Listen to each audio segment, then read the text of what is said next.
Please join me for the Pledge of Allegiance to our flag.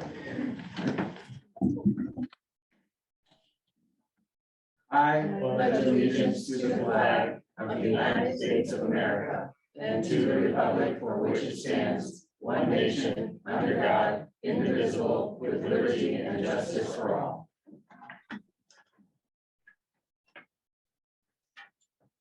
Thank you all who are in attendance. Do we have any agenda adjustments? I have none. And this was a special meeting with the sole purpose of just beginning the discussion of some of our budget for next year. With that being said, we have no minutes. We'll consider those at our regular meeting next week. Public comments, because it is a meeting, it is open for public comments. Typically, public comments are normally restricted to items that are on the agenda. That has never been a insistence on this board that we restricted only things that are on the agenda.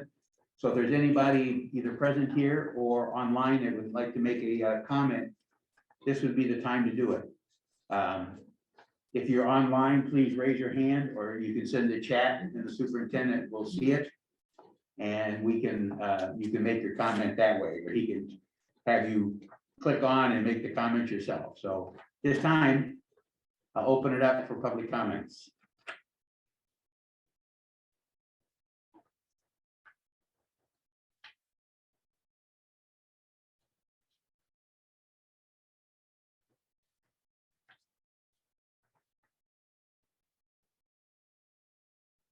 None online and nobody here, so then we'll move on. These other items are just listed on the agenda because it's our normal format, so we don't have petition communications. There are no reports tonight. We're gonna get on, we're gonna go right into 6.1, old business. Discussion of the fiscal year 23 school budget. Tonight, we're gonna look at transportation and operations and maintenance.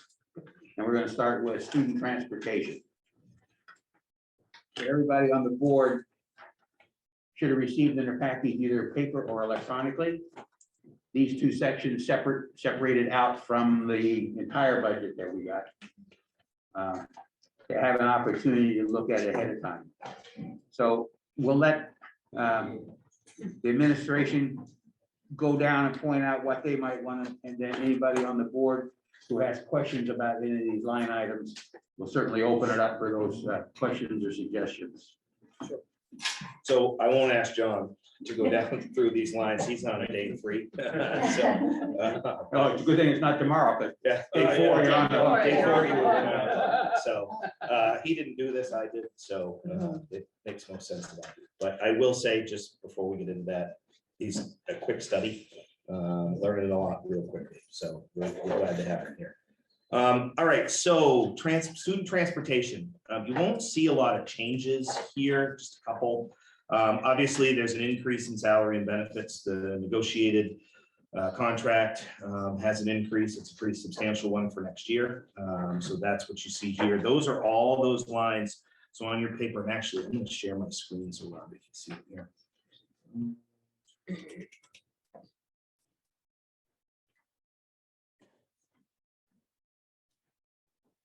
If you look down those lines all the way down through to line 14, those are all controlled by collective bargaining and by, the rates of FICA, Medicare, things like that.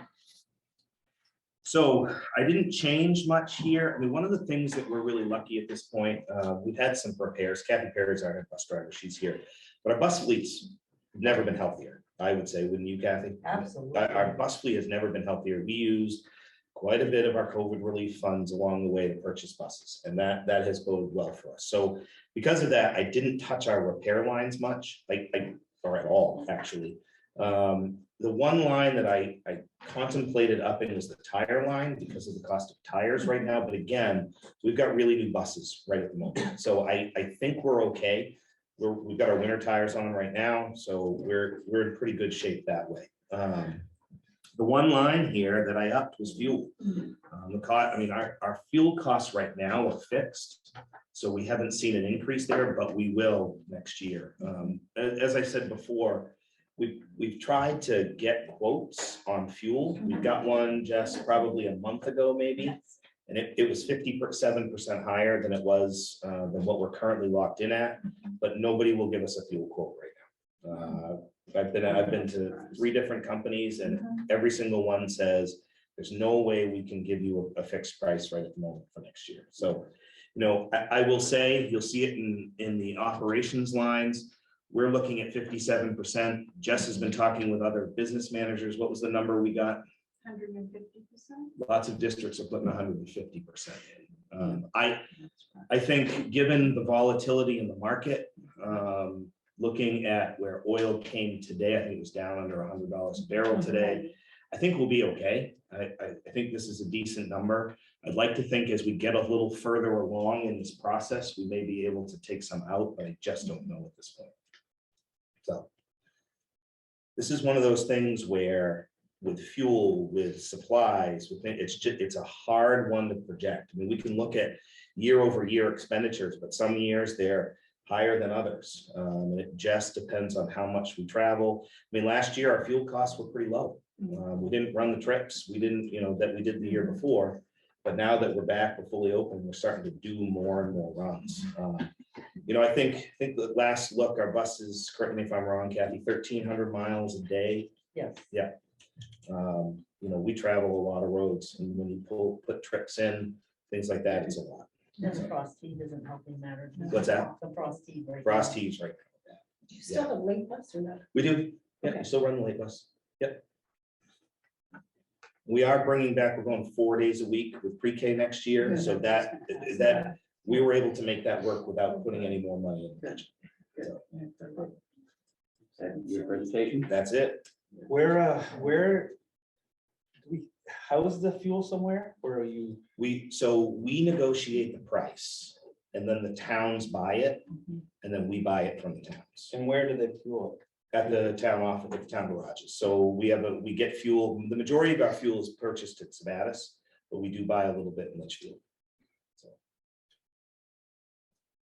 But it's not our full allotment of gas for the year. It's not bought in bulk. No, No. They store it down in Portland, and Yeah. These fuel oil companies buy. We're locked in at the rate, and it's delivered there. Yeah. Right, pump it from there. yeah. So we don't have a storage container. I mean, we do pay a 10-cent surcharge to Sabatis for storage. What's that? 10 cents per gallon. Yeah, for storage. We don't in Litchfield. Litchfield just replaced their tanks, but they went from, Vicky, I don't know if you know this, 5,000 gallons to 2,000. Yeah, I read it somewhere. They had Larry told me, a 5,000 gallon tank. They've gone to 2 1,000 gallon tanks. So we're getting a substantial discount because we're buying bulk with the town as Yes, well. yeah. And that's been advantageous to us along the way, even with the 10-cent surcharge in Sabatis, that's been very beneficial. I mean, long term, it would be really nice to build a bus depot with a tank of our own, but again, the upfront costs there are substantial. So right now, this is what we've done for quite some time. I run 60 semis. We don't have a tank of our own. Yeah, it would be nice. I mean, Well, we purchased from Irving. We have any questions? Bus driver salary lines, that is how many buses? bus drivers. Yeah, how many drivers? How many We have drivers? 11 plus, we have 11 bus drivers plus 2 subs. And I just hired another bus driver today. Okay. So, So there's wiggle room for more subs in the Yes, budget? yeah, this actually has 2 unfilled positions in it currently. Okay. Yeah. So of the total positions this has, how many more positions is that than it was last year? No more, Okay, same number. so we got a 29% increase for the same number of staff, knowing that there were some negotiated Yes, salary increases, which I didn't think were 29%. But we also had some people that made some longevity too. And does the salary put us at a more we are comparable? far more comparable. The person that I hired today said, wow, it's about time you came up. And I'll be honest, we're still low. Mhm. I mean, next year a bus driver will be $21.50 an hour. It's still lower, but it gets us more to middle of the road. So one of the big benefits that we offer here is 100% single subscriber health insurance. A lot of districts, they have to pay. It's some places it's a 50-50 split and things like that. So we have that 100%. So my other questions are with the payroll taxes. I would think if our salary goes up 29, that FICA and Medicare would go up 29%. Jess, do you want to talk about that? Yeah, it's more like, kind of like a rounding issue, really. It's pretty close. I went and double checked all of them. You're paying 7.65% of, their salaries. So. Right, but it is still, accurate. they're lockstep. 10% here is 10% there because the percentage that you're paying doesn't change. Still So the 7.65%. 39 reflects accurate figures from where everybody is in the budget and over last year. So one of the things that we had last year was some of the, in the budget, the people were not coded correctly. So now they are coded correctly. So, Right, but sometimes it can be less because people go over the threshold, Right. but it's usually never more of an increase. And then that was the same for the workers' comp. Same scenario. Of course, workers' comp isn't directly tied because sure, they can change those rates. well, and we get our workman's comp insurance from MSMA and the rates are 20% higher roughly. Okay. And we really think 35% increase on fuel is going to be sufficient? I don't know. I mean, I You hope said the so. bid you had was 57. Right, not for diesel fuel, 57% for heating oil, kerosene. It was 35% for the diesel fuel. But again, I just don't know. I mean, what's diesel fuel right now? I think I saw day 5 something. Yeah. Last I checked, it's 550 now. Yeah. That was with a discount. Yeah, What's the latest time frame that we have to try to lock something in before we take it to people? so we've got some time. I mean, Bob and I were emailing back and forth today. We're looking at the district budget meeting being on May 18th. So the meeting before that, where we set the warrants, So the beginning of May. beginning of May. So we have some time there, and that's the thing. That's why I haven't made any major adjustments other than this and the 57. Because I think as the market stabilizes, we will see something downturn, maybe. Maybe. And there's always a possibility that we get to that time and we're starting to see things decrease down. And it might not be advantageous to lock in Right. before the budget meeting. So if it appears that there's going to be more on the market than has been anticipated and the prices are dropping, then you kind of maybe throw the ball, and if you ever see it kind of hit bottom and start to go, then try and lock in, whether they'll do it at that time or not. Right. So, it's one of those things that we have, the administration plays that, board really doesn't get involved in it, Right. other than to support the budget and ask the questions on the budget, but it doesn't come to us to go and issue those contracts. We locked in really early last year, like in January, and that worked out well for us. Because had we waited until May, the like heating fuel was at 196 a gallon. Had we waited until May, it would have been 270 something. So, we pulled the trigger really early last year. We're not right now.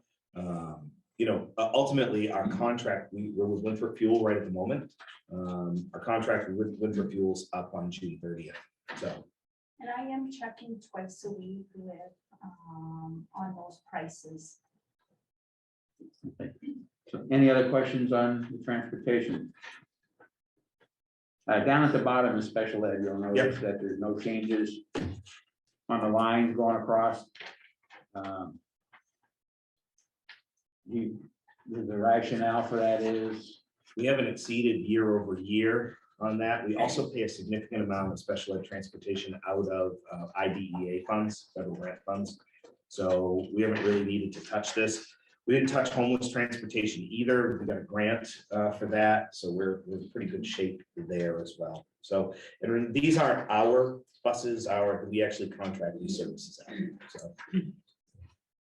all right, if there's no other questions here, then we'll go on to operations and maintenance. I did send an email today, because when we go to the budget meeting, these are all gonna be combined. All right, we're gonna go there, it's not broke out by buildings. I found that when we break it out by buildings, it really does go on high. Mhm. Oftentimes, the cost of something, so while we might see a 50% increase in one building, another one might have a 40%, which could be more dollars or less dollars.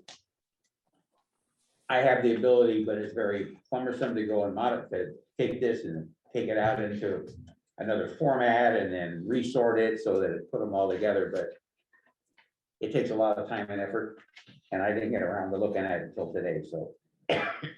And the way our budget is laid out, the 48-page document that's in there, the state tells us how that has to be. So all those codes, so for those of you who've never seen one, the codes on the left are actually given to us by the state. We have to code these things this way because we have to give them the information. We upload our budget every year. So But I think you can probably sort by any element, you can, yes. which would then put all the Yep. fuel together and all the supplies together. We used to, so a few years ago, everything was that way. And then the state actually had us break it out, like it's for operations than anything else. Break it out by buildings. When you break it out by buildings, you actually get a different reimbursement level. So So I'm not concerned about how we present it to No. the state and how the budget is. I'm just looking when we're looking at changes. It's much clearer, I think, to the board if we had all of the health insurance custodians in one line instead of spread amongst 5 or 6 different cost centers, it's an easier look for you sure. know? Yep. So, and when we go into the budget meeting and we put up operation and maintenance, we're gonna show them X number of dollars last year, X number this year, the difference in what it was maybe the last 2 years before that. And so it's one great big number for everything combined, and it's easier, I think, when we have to present and explain what's in there, to go and say, well, let me pick one out that's probably, salary for substitutes. Joe and Vicky. Vicky, so you guys are tracking where we are actual to budget in the current Yeah. year. So, I mean, that's another bit of information that sometimes we can look at a line and see that we're way over budget this year, which helps justify, or maybe we're way under, and it helps raise the question again, why such an increase, or why can't we adjust it down? So these are some things that maybe as we go forward, if we have the budget to actual each week where we are, as we do this, we can look at those areas and just make that comparison, knowing that not everything is spread evenly throughout the year. But, it just gives us a place where Well, we are. Bob, I think our biggest issue with that is that we buy a lot of the supplies in very early in the budget season. And then that number seems to go fast in the first 3 weeks and then comes back. Right, I understand that, Ray. I'm just saying right now, so if we look at budget to actual through February, Right, the second week in March, we're 75% of the way through the school budget Yeah. year. right, So yes, we can see if we're over budget for sure, we're gonna be Right. over budget at the end of the year. right. So And it's we just have some of those now. it's just some place to go and look at to see, maybe to help justify our costs, because if they can say, well, we budgeted this line, we're seeing this increase because this year, we're over, that helps kind of justify the Well, increase. lines like bus maintenance and stuff like that, that when we set that up, that's just about basically a guess. So if we have buses break down, we have to repair them. So if that line goes over, that's the reason most of the time that line goes over. I mean, if you remember a few years ago, we lost a couple of motors all at once on buses that were not under warranty, and that was 15,000 a piece. So, All right, so who you gonna present this one as well? yep, maintenance. So this is a little longer. So you have all your maintenance lines broken out by building. So what Jessica did was put them into where they're the same. So if you see the operations and maintenance, you see the salary director of maintenance, that's a negotiated salary. So we split the director of operations salary between maintenance and transportation. That's there. You know, you can see the negotiated increases in salaries. And again, you know, some are 17, 18, one's 5.4. That's really about making sure people are where they are. We had a lot of changes over the course of the last year of where people actually are versus, you know, where we had them in the budget, where they're actually working. And sometimes we need to transfer somebody to another spot. We don't do that we don't change the budget lines mid-year. So this represents actual. So if you go down to health insurance, so, you know, we're projecting, it's not a flat, but we put 10% in there for an increase in health insurance. But when you see something like line 17, that's a change in coverage. So with this contract, that's typically going from cash in lieu to full single subscriber health insurance. And so when somebody does that, that's about $10,000 roughly. Going down, dental insurance, again, there's some changes there. Dental insurance is up in costs. Some people taking more than others. Same thing, you've got FICA, Medicare, all those things. Under subs, you know, so if you look at the PLD, Jess, do you want to talk about the main PERS stuff? Yeah, so we have a PLD here in the district. I'm thinking several years ago, we had a 218 agreement meeting where they could choose to still be part of the Main State Retirement PLD and Social Security, and there was a vote.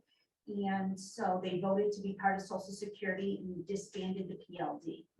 However, if you were part of some people could be grandfathered in, and we have a couple of staff that have chose to do that. But if you were part of the PLD and you go to retire and had group life insurance, the employer is responsible for the whole cost of group life premiums into retirement and the whole retirement period for several individuals. So there's those, you know, unemployment for custodians and subs. Those are fixed costs. So if you come down, workman's comp is up. You know, MSMA, we buy that from them. Again, same thing with the bus drivers. So here you get into the other lines. I didn't change our purchase property services lines much. A lot of that are pretty well fixed costs year over year. Sometimes they go over, sometimes they go under, depending on the year. You know, like for instance, we've got 51,000 in there for plowing. That's just about what we spend on plowing. Larry Netto has treated us very well the last couple of years. He does a fantastic job. The rest of that, I mean, in these lines, you've got elevator inspections, you've got sprinkler system inspections, you've got, and the list goes on, and all of our Siemens contracts are in these lines. So our payments for our, correct me if I'm wrong, Jess, all of the both performance contract payments are here, and our comprehensive service contract with Siemens. We did pretty well. We just negotiated that again. It was only up $4,000, and I brought the entire district under that comprehensive service contract. So Siemens has treated us really well. You know, this building, Libby Tozier and Sabatis Primary were only under that umbrella for PM, but for preventative maintenance. But Siemens has always covered us under comprehensive service. They didn't have to, but they have. We brought them all under comprehensive service. So for instance, like last year, we had a Robbie will remember this, we had a $30,000 later pump go. Siemens didn't necessarily have to cover it, but they did. So you know, we brought that whole contract in together. That's something, you know, in the future, given, you know, where our buildings are at, if we contract, we may look at not needing a comprehensive service contract, which is about, I think next year, 122,000, Jess, is what we negotiated. Yes. We may be able to look at going with just a PM contract because of the shape our buildings would be in. So, but that's not tomorrow. Going down, utilities for water and sewer, those have stayed about the same. Our bills have been pretty regular there. And then you get into purchase, repairs, and maintenance. So for instance, if you look at the 300, so line 91, so just for learning purposes, where's my sheet here? If you look at the last three numbers, those designate building codes. So 300 is the high school, 130 is Sabatis Primary School, 120 is Libby Tozier, 030 is the middle school, and 020 is Carrie Ricker.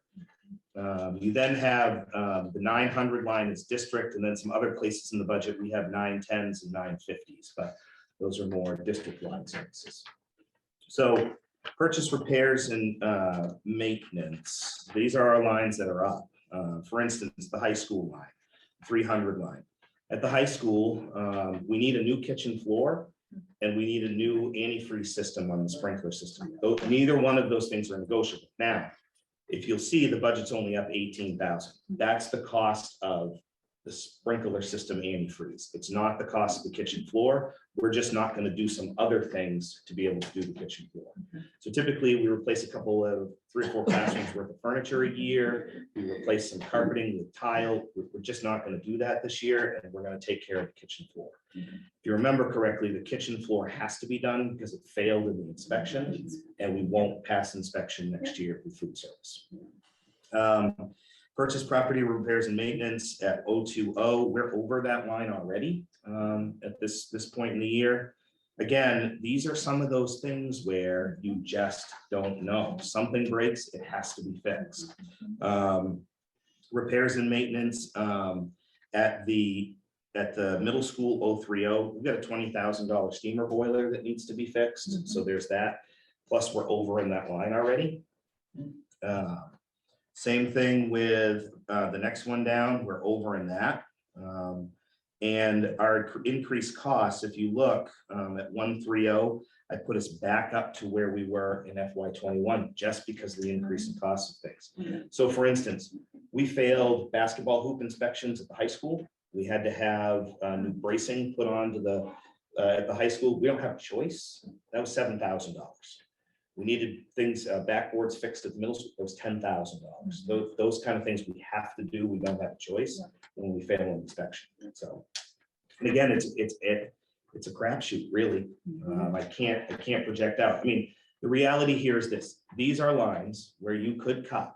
I mean, you could and roll the dice to some degree, but I'm not sure I would suggest it. It's a dangerous game to play. So moving on, we're projecting an increase in property and casualty insurance. We're projecting a 10% increase in the cost. But the other thing is, Jess and I met with our insurance provider and brought everything new that we've got in the district under the umbrella. So for instance, we have new storage buildings at every one of our buildings. Those hadn't been brought into our insurance. So those had to all be brought in. So that's why those costs are up. Telephone costs are up. We're looking at this, but they just are. We've overexpended these lines already. Travel reimbursement didn't need to change. Supply lines, again, we cut these down last year a lot, but we're over in a lot of these lines already. Just the cost of things. So I brought them. If you look, the aggregate cost is still $3,000 less than in FY21, but I brought them almost all back up to the level they were in FY21, just due to inflation. Again, these lines, we could cut them, but if we run out of supply money, we're going to pull from here, there, and everywhere. Electricity. Electricity is up everywhere. This is actually lower than it could be because of our lighting project in the 3 buildings. I mean, you think about in your home, my light bill was up $200 almost over month to month. Imagine at the middle school where our light bill is over $3,000 a month. Luckily, we did the lighting project to negate some of those costs, but it's exponential. We have a locked-in rate right now with Constellation Energy that's up November, Jess. Yes. So we have that's our supply. Delivery side's way up, obviously. CMP got a rate increase. But we just talked to Constellation today, and they won't even give us a price for a supply right at the moment. So we're locked in with what we have right now. But if you think about it, we're locked in at what, 7.5? Yep, 7.5 cents per kilowatt. Right now, the standard offer is 11.5. So that's where we are. Gasoline, again, our gas costs. These are all the oil lines, oil, propane. So high school, middle school, and Sabatis Primary burn all number 2 fuel. Libby Tozier and Carrie Ricker, they burn in the winter, they burn K1 because of the design of the systems. And then, of course, we now have generators in 3 buildings, so we need a little more diesel fuel that way. We burn propane here at the office, and some of our kitchens have propane. So again, we're estimating that increase in cost. And then if you look down in your equipment lines, the only one that I really bumped up was the line at Oak Hill Middle School for the tractor. Again, my quote for that was $38,000. I put the line up 30,000, looking at year-over-year costs. I think there's some room there to be able to negate 8,000 of that. And again, we could look at a potential lease purchase agreement for that and spread the cost over 3 or 4 years, which would dump that down, significantly. But that I would need direction from you all for. It's a payment. If you pay it once, you get it out of the way. If you spread it out over 3 years, we do that with buses a lot. So you'll see, I missed that in the bus lines, but in the bus lines, there are bus payments. So we've historically done lease purchases for buses. So you spread the cost, you make an upfront payment, you spread the cost over 3 years, the payment's about 30,000 a year. There's mixed ways. I mean, some districts just buy them outright. We have historically tried to lease purchase. There are currently 2 bus payments in this budget. We still have 1 lease going. My thought was next year, do another lease purchase and buy 1 new bus. And then the next year, buy another new bus, and we'll have 2 payments going, skip a year, and then buy another 2 buses. So given the health of our fleet, we're in pretty good shape to do that right now. So that's those lines. Questions? Oh, I have, right off the bat, this, the custodian services, very 154 154. SRO. Yep, that's where we have to put it for the state. It makes no sense. I asked that question when we first put it in this budget, but that's the code the state gave us for the contracted service for the SRO. Interesting. Yep. I don't know why. Andy, Yeah. Andy, where do we stand on we still haven't got a bid for fuel oil? Oh, not yet. They won't give us anything right now. Yeah. We're playing So kind what of do a game. So what are you putting in the budget? 57% more. Yeah. And I will tell you, some districts are putting 150% more. My Yeah. hope is, again, it's a hope. Hope is not a great strategy. But when you're looking at a budget where it's at, it's one of those things that's tough. I can't answer the question, is it enough or is it too much right now? I just don't know. And as you guys know, this is a living document. So next week, there may be changes. Given when our insurance numbers come in, for health insurance, things like that will change over time. Questions? How many custodians do we have? How many, Jess?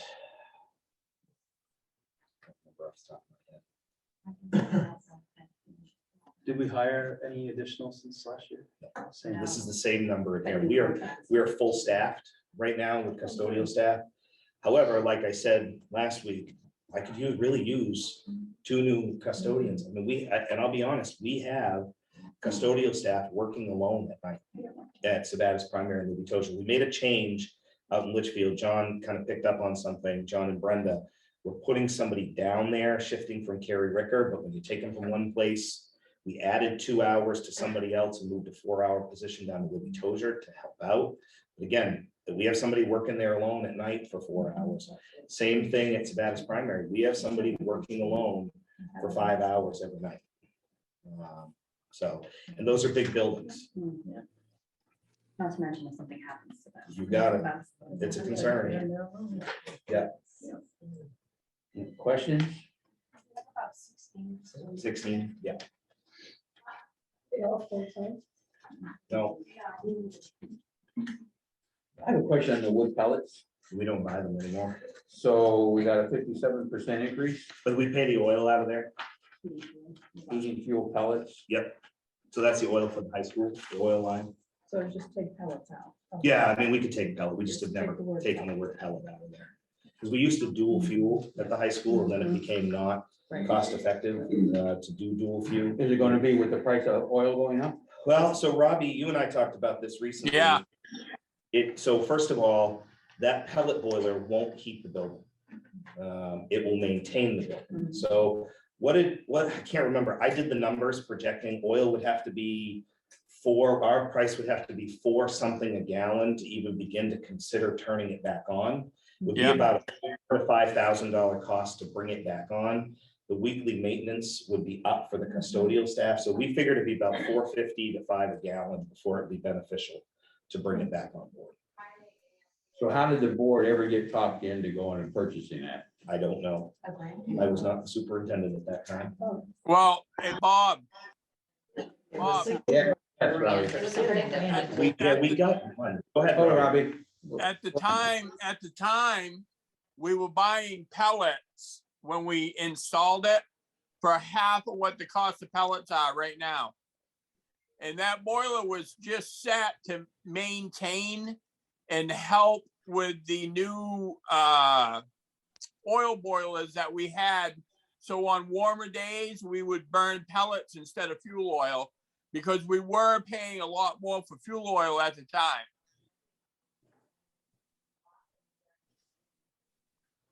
All right, I don't know, not that I'm doubting your math on where the break even point is. Yep. To go and just to maintain, so something that is keeping it going at night, keeping the temperature there, running that instead of fuel oil. I'm not quite sure, but to me intuitively, it doesn't add up. Well, so my number doesn't include just the cost of the pellets. It's also the cost of refiring it up. Well, that's a one-time cost, and then over the next 5 years, that, you know. And the hourly maintenance costs to clean it, because it has to be cleaned every 3rd day. So it's a shutdown 4-hour process. Yeah, I had a conversation with Siemens about this recently, and their words were, I would not fire that boiler up at this time. Can I ask some clarifying questions around supplies? So my assumption, looking at what it's the maintenance budget, Yep. is it supplies to clean the building? Is it toilet paper? All of it. Okay, but it's not any educational. No, classroom no supplies. classroom supplies. Those all live in regular instruction or other instruction, things like that. But These this are is what people need to keep the buildings going. Yes. To make sure that everything. Yeah. Okay. toilet paper, paper towels, cleaning supplies. I mean, every time we sturdy to buy, hinges, nuts and bolts, things like that. All those supplies, tools come out of here. So that's these supply lines. And there's more, there's more. than that. It seems really low, to be honest. I think we can make do with this. Okay. Yep, I really do. And like I said, you can probably roll the dice and hope that inflation doesn't continue and take a little bit out of these lines, but it's a scary thing. What's that? Oh, no. Any other questions? We discussed the tractor. What exactly are we using it for? So major stuff is snow removal, sidewalks, parking lot, things like that. So this year, because of the condition of the tractor at the middle school, I've actually had to hire contractors to come in and clean out. So we just pay for plowing. They come in, they plow, open up, plow the parking lots. But one of the horrible things at the middle school is where to put the snow. So we've got to bucket the snow. The tractor is just on its last legs. So we have to put snow up. I've had to hire contractors to come do snow removal. At Sabatis Primary, we could use a new tractor there, but I'm not suggesting we do that. We're limping along with that one. But the other thing is during the summer with field maintenance and things like that, that tractor gets used all the time. So we already paid for snow removal. It's on 78 and 79. It's just If plowing. we add, is there an opportunity to add a small amount there for them to actually move the larger amounts of snow, I suppose? I'd have to put that out to bid as part of the bid package, but then I'm still gonna need something for field maintenance and things like that. How many side-by-sides do we have? We have 3. And there's one at each school, There's or? one at the middle school, one at the high school, and one at Kerry Ricker. And they're all equipped with plows and Yeah, sanders? plows and sanders. Can we not use those for the sidewalk? We do use those for the sidewalks, but I'm talking bucketing out like entryways and things like that. And all the sports fields. Yeah, I mean, cleaning off, so you've got to keep all your walkways open. You can plow to a certain extent, but then getting up to the doors, things like that. The other piece of it is, if you think about, those are limited by traction, so we use them on the sidewalks, but around the backs of the buildings. We also have to bucket out the parking lot. Ben will tell you that parking lot's been a nightmare this winter because of where do you put the snow. That parking lot wasn't designed very well. Pretty tight. Yeah. Well, so have you explored trading value for the old tractor? I haven't yet, so I can do that. It's like I said, I put 30,000 in for the tractor. The quote I got from Waterman's about a month ago was 38,000 to replace it. So I looked at that as we could have some trade-in value there, or we could absorb the rest of it at cost. I don't know what it's going to be worth. I mean, the words I got from Waterman's was that it's time. Is that tractor better than the one at SPS? No. Okay. No, I drove it this winter and I really don't want anybody in it. It has major transmission issues. Yeah. It's bad. I'm curious to know how much more it would cost to add to the snow removal budget, just to have somebody do the sidewalks and the bulk of the major snow. I could ask for sure and see, I don't know. So you mentioned like upkeep. I mean, do we have like zero turn mowers for the field? At the We do, municipal side? yep. But like, so for field maintenance, hauling out turfus, things like that. We do have the side-by-sides that will help, but when we go to a bigger campus there, we're gonna need a tractor. I mean, we have one at the high school that gets used all the time. Same thing at the middle school. Perhaps it could be pushed down the road a little bit till we have a facility we actually need it. Yeah, I mean, look, it is what it is. We can cut it out of there. But I'm not going to let Deb get in that tractor that's currently there anymore. John saw it. I don't know what you thought of it. Tired. Yeah. Tired. So, and again, we could lease purchase this. We really could. We could spread it out over 3 years. The bank is more than willing to finance that way. So that would be about a $10,000 payment per year, roughly. We'd have to pay some up front. We could do that. That's paid off by the time you have a new building. Yep. You could. I'll say the building that I maintain for my work, we contract out snow removal as part of it. Yeah. And it's crazy. Yeah. Like to have them bucket load out our parking lot, so we have 6 usable spaces, is $6,000 a year. Yeah. I mean, Larry, I will tell you, Larry treats us really well. He really does. I mean, the last time we put this out to bid, we only got 2 bids. Larry was not, he did not get the first bid. The person who got the bid quit about a month into the season. Larry took over that contract for no more money. And has treated us really well. But previously, Scott and I had looked into long-term costs of bringing plowing into the district like we did mowing, but just the infrastructure purchase alone, it would be unmerciful. Plus the amount, I've experienced in other districts, the amount of constant upkeep and tending to it, when you get like the little stuff that makes things slippery. When you have accessibility to everything right there on site, it gets tended to a lot faster than having to have a contractor come in. And there's an awful lot of complaints that happen, and increased injuries as well. So, I mean, it's one of those things where you kind of look at it and say, okay, well, what's the timeliness and what's the cost that we're willing to pay for a contractor to like be attentive to that, and knowing what their expense is versus whether we're going to do that here. And it depends on what it is. Like, I know before we had done the lawn, done all the fields, Yeah. contracted that out. Brought And I that mean, back that in-house. creates a whole other Yep. pile of issues as well. Again, timeliness and attentiveness to what the needs are. Bringing that back in house worked Yeah. out really well. I I mean, mean, there's pros and cons to both There is. sides of it. it gets done. So on this tractor line here, this line here, I mean, I don't disagree that a lease purchase might be a better way. It keeps the cost down this year. We'll have it for the next couple of years. There'll be a cost in there. Right. It might be something a little more than 10,000 because there's gonna be an upfront and there's gonna be interest. Right, Interest right now is pretty low. and our credit is good. So what is would the board like it changed to a lease purchase versus an outright buy? I would be in favor of lease purchase, Bob. That's the sense of the board, then we'll ask that that change be made. And we'll be notified of what that change will make, because as we go forward, when we're getting ready to view one, we'll look at the ones we've already done to see what changes might have happened, because like you said, it's a living document. Just so that we can stay current on things we've already looked at and any changes that have resulted in things that have happened out in the world. And then, so, we'll see these updates, and they'll be updated in the entire budget, which doesn't necessarily have to be printed out and given to us each time it's updated. We get it electronically.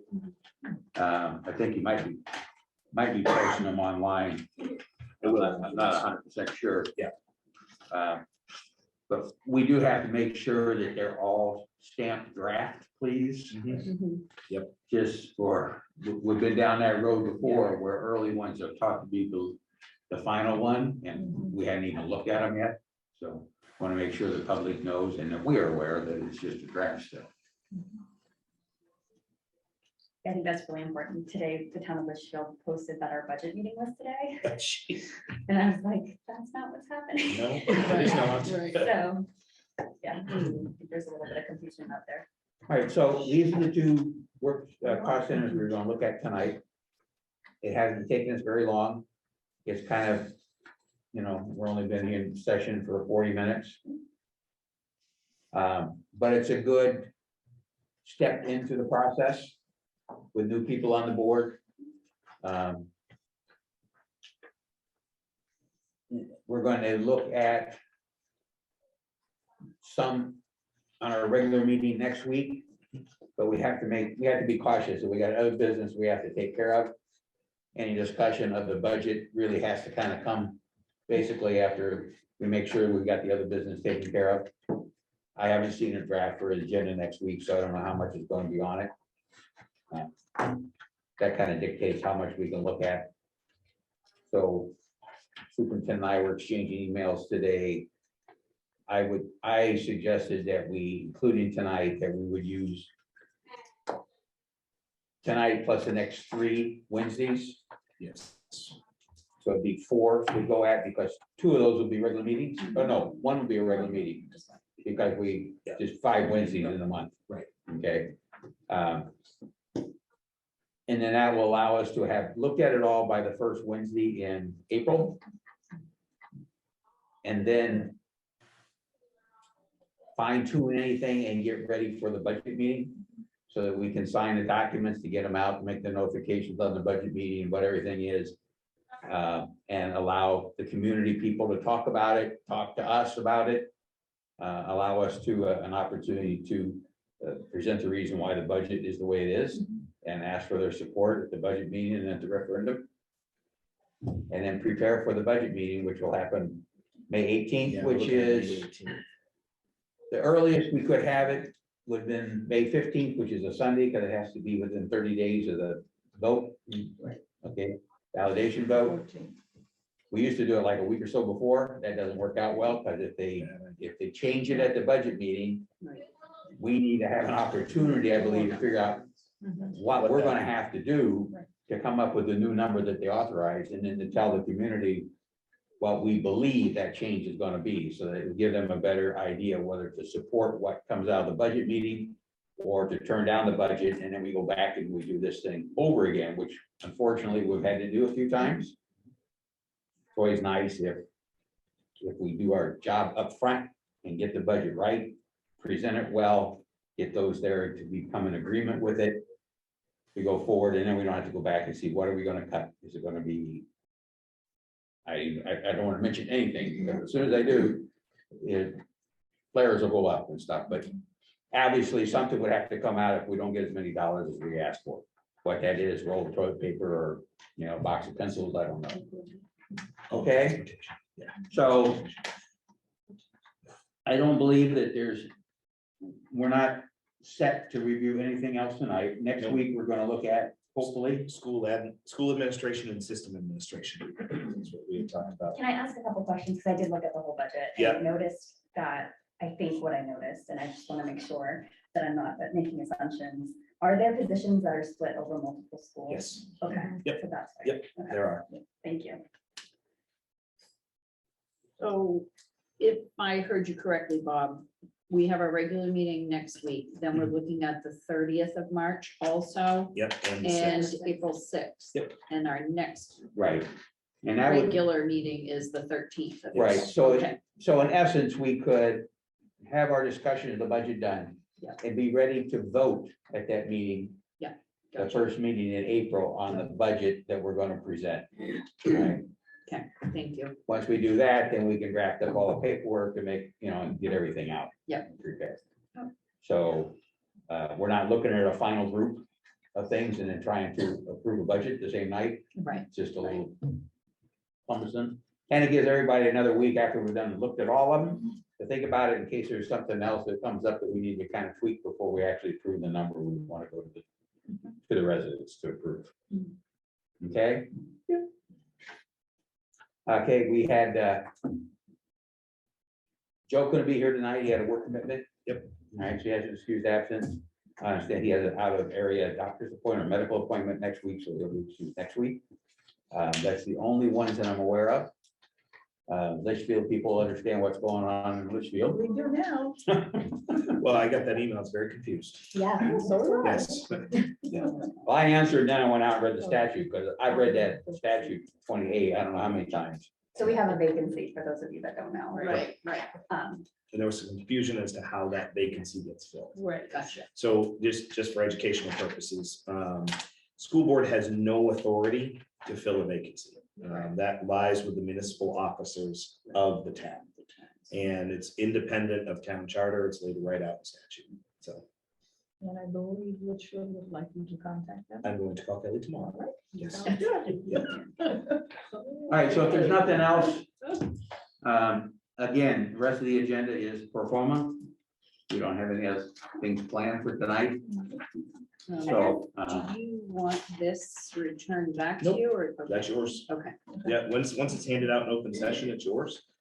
And I actually will put it with the documents. And if we have specific, like, one of the things that stood out to me was professional development for staff, like. Yep. Looking at that line, it seems really low. I would love to know what principals are getting requests from staff around PD, and if you have to say no, because that would help me to understand what the need is, because I feel like on some of these, we're just kind of looking at numbers and not understanding the implications that it Yep. has. So if we have questions like that, should we email the whole board? Should we just email? So- Jess? So I think you send them to me. Okay. So one of the things that we don't want to do is get into an email chain discussing the budget. Right. So send them to me, and then I can get back to you. on Okay. those. Yep. We have Because that would to just help. have to do that discussion in open session. Yeah. not a bunch of emails. Right. There have been times in the past where we have asked the administration to provide a list of significant things that were requested Hmm, that they've had to leave out. Yeah. Those have typically been in better times when we thought maybe we could add a little bit more to the budget if needed be for some of those things. Looking at this big increase, I don't know, but it's not a worthless exercise. If anything else, it lets the board members know of a need out there that we just don't, it's not believed could be fulfilled with this year's budget. All right, Yeah, that's just helpful for me to Yeah. like understand the whole picture, because this is important, but there's so much more than just. the Oh, sure. numbers on here, so. so this would be a list that could be, I know you have it because you had to put all everything together and been down through it, but could be provided. It could be provided to us with some presentation on why it was left out. Or it could be provided and then we could ask questions. Again, maybe we have that opportunity on the last budget discussion meeting, first week of April. All right, to go and say, okay, we've looked at all the cost centers, this is where we are now. What are some of the significant things that were requested, and they come up from the teachers and department heads and the principals. And take a look at them and make sure that we as a board are comfortable with those items not being included or not. And just, you know, I mean, obviously we include something, there's a cost involved. And that's, we present a budget, we recommend the budget, we don't pass the budget. That goes to residents. All right, if there's no other discussion, I thank everybody. I know it's been a short night, it's probably not regretful. Hopefully it was worth your hour of time. All business being taken care of, it was on the agenda. And without objection, I'll declare this meeting adjourned. Thank you.